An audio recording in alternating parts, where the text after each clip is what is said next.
Good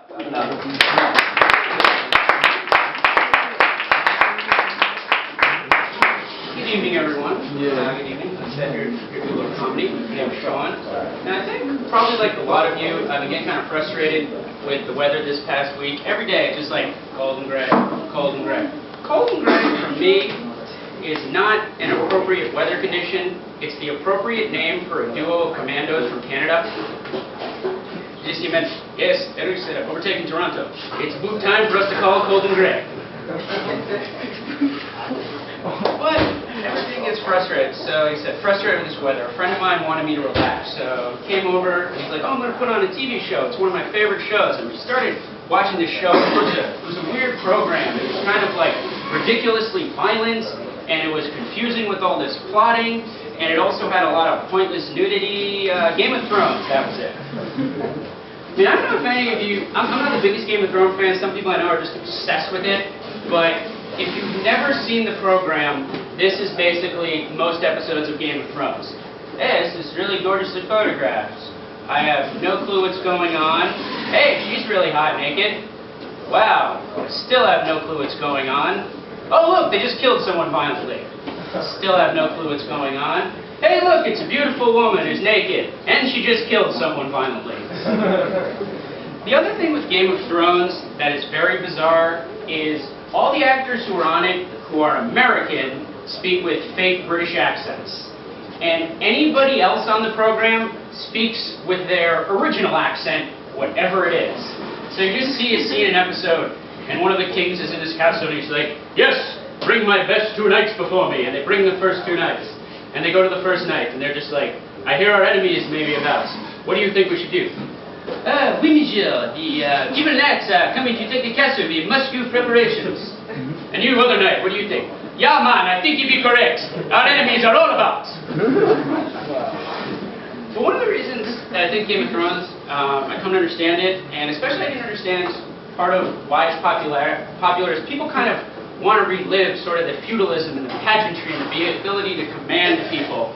And one of the closest experiences that still exists to this is if you ever go to a really nice high-end restaurant. I mean, when I would work in the front, it would basically be, gentlemen would just walk in.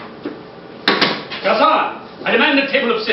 Me and my good comrades are famished from our endless mergers and acquisitions and wish to regale ourselves with stories of our adventures. Quick, I demand you bring a wench with a goblet of wine so we may enjoy our tales. Additionally, if you work at a restaurant, everybody's plotting against each other. Like in Game of Thrones, they're all plotting to kill each other. Everybody's trying to make a couple more bucks an hour. If you're host, you want to be head host. If you're head host, you want to be a server. If you're a server, you want to be a manager. But just like Game of Thrones, when you're working in a restaurant, everyone's plotting against each other. They never talk directly. So people will just come over to me when I was working at the restaurant and be like, Shawn, come here. The western winds whisper that someone desires your position. We never spoke. Keep your lips quiet. But working at a restaurant, it leads to a lot of frustration. I can see these people are frustrated, especially, like I said, the workers. And one of the things, I think food is just naturally frustrating in our society, especially if you're trying to eat well. I'm starting to getting close to 30 and I'm trying to eat a little bit better now, but our society does not make it easy. Now, when I lived in Spain, if you want a steak, this is about how big this is a big steak. This is a big steak, and it's covered with veggies, and they're just going to bring it to you, and it's nicely cooked, and the owner will come in, thank you for coming to our restaurant. If you order a steak in the United States, it's like, here's our 72-ounce He-Man steak. If you're not finished this within an hour, you have let your entire family down. In fact, we will kill you to save them the dishonor. So, that's it. And, I mean, I'm really just expecting one day, I'm just going to turn on an ad, it's going to be fast food. It's like, yes, here at Taco Burger, we know the frustration of having to decide whether or not to put bacon on your chicken sandwich. So we've solved that problem with our new Chork sandwich. Yes, Chork. We've managed to combine the great flavorings of chicken and pork in defiance of God's will. But just wait there, because we're not over. We also have new meat bread. Yes, meat bread. We've combined animal filler and God only knows what into a patty which we've then toasted. But we're not done because we have vegetables. Yes, vegetables. Even more animal waste. combined, shaped, mixed with flour and harsh dyes and chemicals into the shape of a tomato or other onion, so you can delude yourself to health. Yes, the new Chork sandwich. If you're tired of not having a coronary, give it a try. But a lot of my friends, I'm trying to eat healthy, so you're eating a little bit. And there's so many of my friends who are real health people, and they're all, concerned with getting the really healthy food. And of course, one of the things they inevitably bring up, is, you have to do juicing. You've got to do juicing. You got to try juicing. You have to try juicing. Why should I try juicing?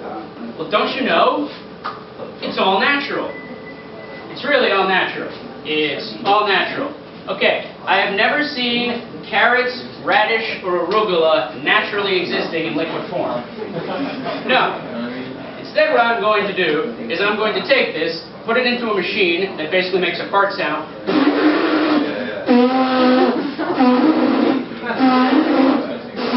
and I'm going to pretend I enjoy this more than real food. Every one of your juicer friends is miserable. They're always just miserable people. If you want to enjoy, to really lose weight, pretty much everyone I've known who's been able to stick to juicing or stick to a real healthy living and really lose the weight just has to sacrifice, I will no longer be able to enjoy food. Just not.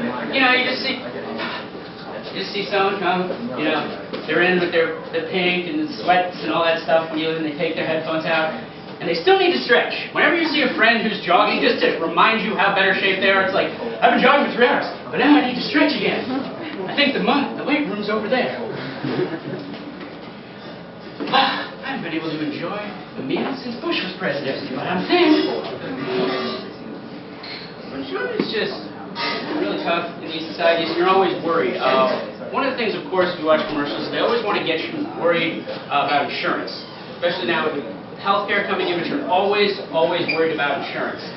Insurance has always seemed weird to me because it's basically, I feel, a lottery that only rewards the incredibly unlucky. You're just running to, friend, you're running to work. All the way, you're running right to work. You hit a bunch of stairs. Boo! Oh my God! There's a bone sticking out of his leg! Blood everywhere. Well, I've got some good news for you. You won't have to be running to work anytime soon. You just see, guys walking around. Whenever they have the ads for these insurance, it's always just, yes, Bob is 41, a non-smoker. He enjoys activities like pushing his children into slow motion or staring at things with an open mouth that are out of frame. But he wasn't prepared for zebra attacks. Yes, zebras, brutal, man-eating animals, can strike everywhere. I would think if that did happen in a place like New Brunswick, you would be the definition of unluckiest person in the entire world. Well, thank you very much. Thank you, Shawn Barron.